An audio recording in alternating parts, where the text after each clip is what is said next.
Este vídeo tem a finalidade de apresentar o trabalho intitulado Goiânia e as imagens de suas águas, paisagens de uma várzea esquecida, de autoria de Jéssica Pinheiro de Vasconcelos, pesquisadora egressa do Programa de Pós-Graduação Projeto e Cidade da Faculdade de Artes Visuais da Universidade Federal de Goiás.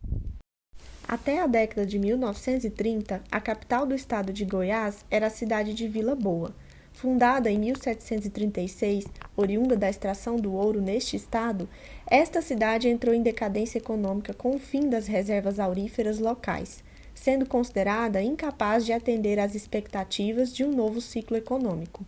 Desse modo, através de um discurso modernizador, propagou-se a ideia de construir uma nova capital, utilizando como principais argumentos a obsolescência dos recursos naturais de Vila Boa, isto é, sua topografia acentuada e seus cursos hídricos já degradados foram vistos como dificultadores do desenvolvimento urbano.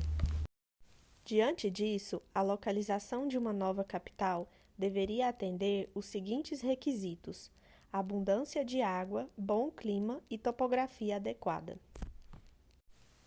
E assim, o núcleo inicial de Goiânia fora implantado próximo à pequena cidade de Campinas, entre os córregos Botafogo e Capimpuba, na planície de várzea da Bacia do Botafogo, definida principalmente pelo terreno brejoso e alagadiço do córrego dos Buritis, equivalente a onde hoje localizam-se os setores Central, Sul, Oeste e Aeroporto.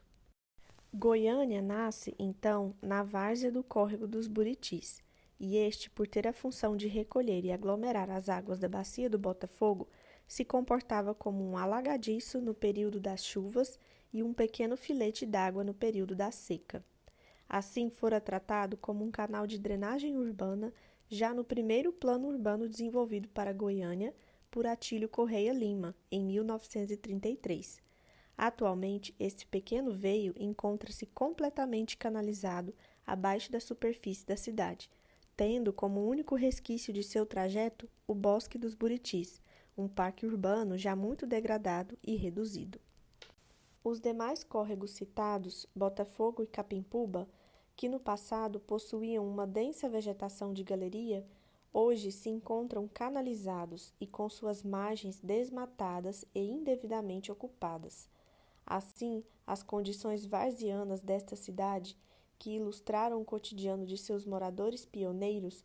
foram pouco a pouco substituídas pelas ruas e os edifícios, dando lugar a outras narrativas do que viria a ser a presença da natureza na paisagem goianiense.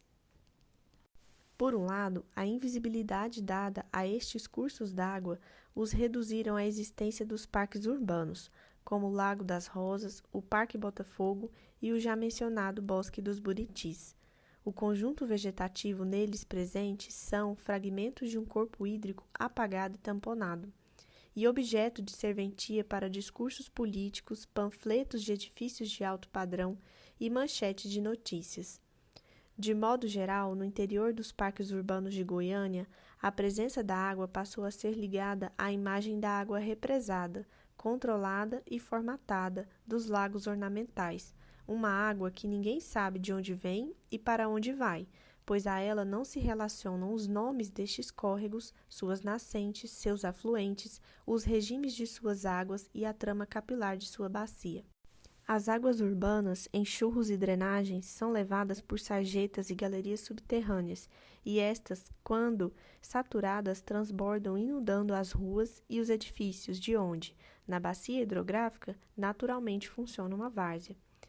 Este é o caso das localidades que se encontram no trajeto tamponado do córrego dos Buritis, nos setores Sul, Central e Aeroporto, que sofrem com alongamentos no período das chuvas. Os leitos dos córregos Botafogo e Capimpuba muitas vezes não suportam o grande fluxo de água oriundo do extravasamento, tanto da várzea tamponada do Buritis quanto da ausência de solo permeável na malha urbana, e acabam por provocar inundações e deslizamentos de terra próximos às suas margens.